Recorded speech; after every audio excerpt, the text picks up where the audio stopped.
સુરત મહાનગરપાલિકા સંચાલિત પ્રાણી સંગ્રહાલયમાં 1 મહિના દરમિયાન 1 લાખથી વધુ લોકોએ મુલાકાત લીધી છે, જેને લઈ મનપાની તિજોરીમાં 30 લાખની આવક થઈ છે। સુરતના સરથાણા વિસ્તારમાં આવેલું ઝૂ એટલે કે પ્રાણી સંગ્રહાલયમાં વેકેશન ફળ્યું છે। ઉનાળુ વેકેશન દરમિયાન અહીં 1,09,189 સહેલાણીઓએ મુલાકાત કરી છે। બાળકો, વડીલો, વયોવૃદ્ધ તમામ લોકોએ પ્રાણી સંગ્રહાલયની મુલાકાત લીધી હતી। પ્રાણી સંગ્રહાલયમાં વેકેશન દરમિયાન 30 લાખથી વધુની આવક થઈ છે।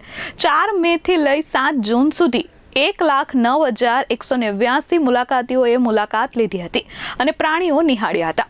વેકેશન દરમિયાન કુલ 30,08,905 રૂપિયાની આવક મનપાની તિજોરીને થઈ છે, જે ગત વર્ષ કરતાં 3 લાખથી વધુની છે।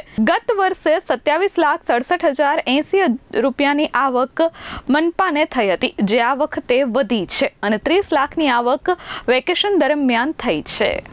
હું doctor Rajiv Patel, incharge zoo superintendent Sarthana nature park.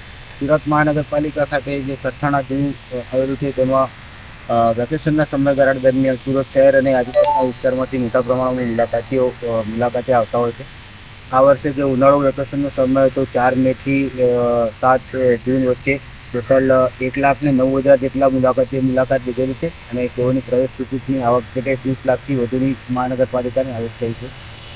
આજ પ્રમાણે ગયા વર્ષના ઉનાળુ વેકેશનના સમયગાળામાં જોઈએ તો કુલ 1,01,000 જેટલા મુલાકાત લીધી હતી અને 27 લાખ અને 50,000 જેટલી ટિકિટની આવક થયેલી હતી। એટલે કમ્પેરેટિવ જે ગયા વર્ષ કરતાં આ વર્ષે મુલાકાતીઓનું થોડું પ્રમાણ વધેલું છે અને 5,000 જેટલા મુલાકાતીઓ વેકેશન દરમિયાન વધારે મુલાકાત લીધેલી છે અને તે કમ્પેરમાં ગયા વર્ષ કરતાં આ વર્ષે 3 લાખ જેટલી વધારે ટિકિટની આવક સમય થયેલી છે।